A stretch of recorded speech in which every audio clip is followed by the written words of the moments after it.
All in all sports நேயர்கள் அனைவருக்கும் மறுபடியும் வணக்கம்.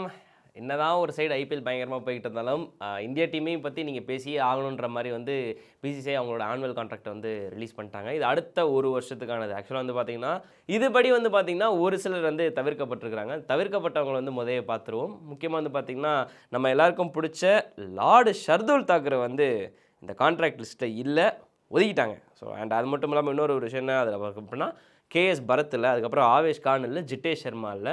ஸோ முக்கியமாக எனக்கு ஜிட்டேஷ் சர்மா தெரியல. ஏன்னா அவருக்கு கிடைச்ச வாய்ப்புன்றது வந்து கொஞ்சம் கம்மியானதாக வந்து தோணும்.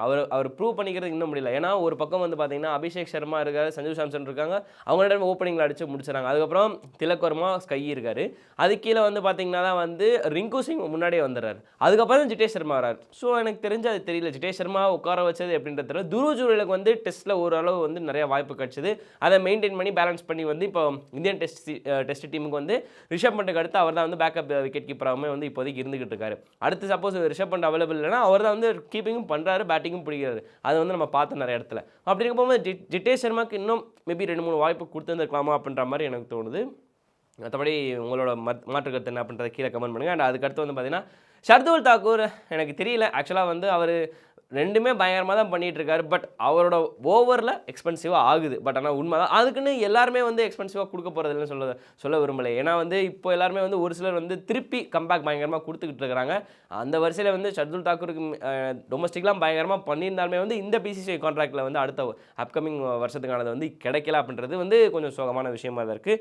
அண்ட் அது மட்டும் இல்லாமல் ஆவேஷ் கான் அண்டு கேஎஸ் பரத் வந்து தெரியல, ஒரு 2 சீரிஸ் பார்த்தாங்க, அதுக்கப்புறம் வந்து அப்புறம் ட்ராப் பண்ணிட்டாங்க.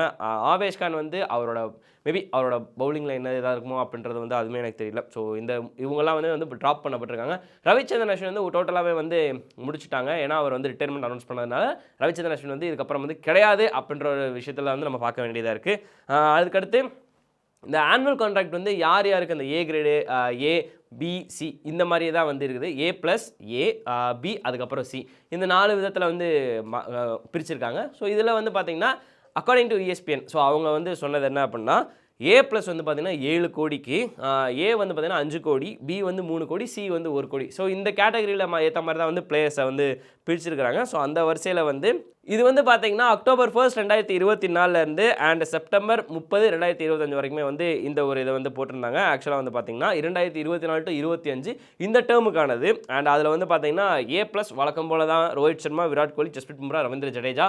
ஆக்சுவலாக இதில் வந்து 3 பேர் வந்து பார்த்தீங்கன்னா ஒரு ஃபார்மட்டே விளையாடலை அப்படின்னு இருக்கிறப்போ அவங்களுக்கு ஏ கேட்டகரி வந்து கொடுக்கப்பட்டிருக்கு. Of course they are the legends. So maybe அதனால் கொடுத்துருந்துருக்கலாம், எனக்கு அதை பற்றி தெரியல. அண்ட் அதுக்கப்புறம் முகமது சிராஜ், KL ராகுல், சுமன் கில், ஹர்திக், முகமது ஷமி, ரிஷப் பண்ட்டுக்கு ப்ரொமோட்டட் கிடச்சிருக்குது. முக்கியமாக வந்து பார்த்தீங்கன்னா பியிலேருந்து ஏ போயிருக்காரு. ஸோ இதில் வந்து பார்த்தீங்கன்னா இப்போ நான் சொன்னது எல்லாமே வந்து ஏ கேட்டகரி. அண்ட் அதுக்கடுத்து வந்து பார்த்தீங்கன்னா ஸ்கை, குல்தீப், அக்சர், யசஸ்வி ஜெய்ஸ்வால். இங்கே தான் வந்து நோட் பண்ண வேண்டியது ஸ்ரேயாஸ் ஐயர். ஆக்சுவலாக வந்து ஸ்ரேயாஸ் ஐயரை பொறுத்த வரைக்கும் பார்த்தீங்கன்னா ஆஃப்டர் 2023 ODI வேர்ல்ட் கப்புக்கு அப்புறம் வந்து அவரை வந்து இந்தியன் டீம்லேயே வந்து நம்ம பார்க்கல, ட்ராப் பண்ணிட்டாங்க.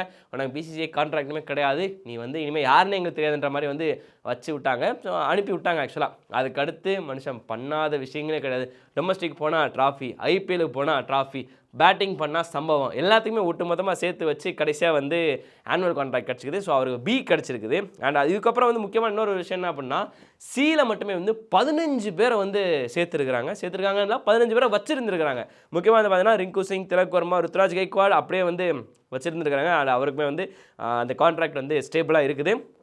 சிவம் துபே, ரவி பிஷ்ணாய், வாஷிங்டன் சுந்தர், முகேஷ் குமார், சஞ்சு சேட்டன், அர்ஷதீப் சிங், பிரசித் கிருஷ்ணா. அண்ட் அது மட்டும் இல்லாமல் வந்து பார்த்தீங்கன்னா இதே வரிசையில் இஷான் கிஷனும் இருக்கார். இஷான் கிஷனோட வந்து பார்த்தீங்கன்னா சமீபத்தில் வந்து அவர் அங்கங்கே அவரோட ஆட்டத்தை வந்து கொஞ்சம் காமிச்சிருக்காரு. டொமஸ்டிக்லேயே டீசெண்டான ஒரு ரெக்கார்டுமே வந்து வச்சிருக்கிறதுனால வந்து திரும்பவுமே வந்து we welcome Ishan Kishan and Shreyas Iyer அப்படின்னு தான் வந்து சொல்ல வேண்டியதாக இருக்குது. அவங்க 2 பேருக்குமே வந்து ஆனுவல் கான்ட்ராக்ட் கிடச்சிருக்கு. அண்ட் ஆகாஷ்டீப், வருண் சக்கரவர்த்திக்கு அண்ட் ஹர்ஷித் ராணாக்கு.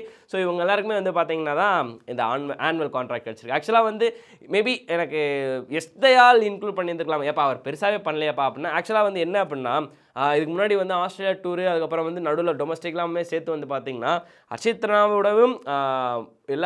ராணாவோட ஆகாஷ்டீப்போட வந்து கொஞ்சம் டீசெண்டாக பர்ஃபார்ம் பண்ணியிருக்காரு எஸ்தேயால். மேபி அவரை வந்து வச்சுருந்துருக்கலாம்ன்றதான் வந்து எனக்கு தோணுது. அண்ட் அது மட்டும் இல்லாமல் பெருசாக சான்சஸ் கொடுக்கல. அவர் வந்து swing in and out swing capability இருக்குது. பட் ஸ்டில் எனக்கு மற்றவங்களை இது பண்ணும்போது ஆக்சுவலாக ஆகாஷ் தீப், ஹர்ஷித் ராணா, ஆகாஷ் தீப் கூட விட்டுருங்க, ஹர்ஷித் ராணா வந்து விக்கெட் டேக்கர் தான் நல்லது. பட் எஸ்டேல வந்து ஒரு லெஃப்ட் ஆர்மர் அப்படின்ற ஒரு அந்த ப்ரீமியம் ஒரு ஆப்ஷனும் பார்க்க வேண்டியதாக இருக்குது. துருவ் ஜுரே, ரஜத் பட்டிதாருமே வந்து சர்ஃப்ராஸ் கான்மே கிடச்சிருக்கு, நிதிஷ்குமார் ரெட்டி கிடச்சிருக்கு.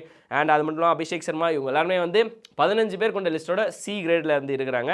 ஸோ இதுதான் வந்து அஃபிஷியலாக வந்து வெளியான அந்த பிசிசியோட ஆனுவல் கான்ட்ராக்டோட லிஸ்ட்டு. ஸோ இதில் வந்து யார் உள்ளே ஆட் பண்ணியிருந்துக்கலாம் அப்படின்றத தரமாக நீங்கள் கீழே கமெண்ட் பண்ணுங்கள். இதில் வந்து இந்த கேட்டகரி இவர் செட்டே ஆக மாட்டார், இவருக்கு ஏற்றி கொடுத்துருங்க, இவர் கம்மியாக கொடுத்துருங்க அப்படின்ற மாட்டுக்கு எடுத்து தரமாக கீழே கமெண்ட் பண்ணுங்கள். வேற ஒரு வீடியோ நான் வந்து சந்திக்கிறேன். வணக்கம்.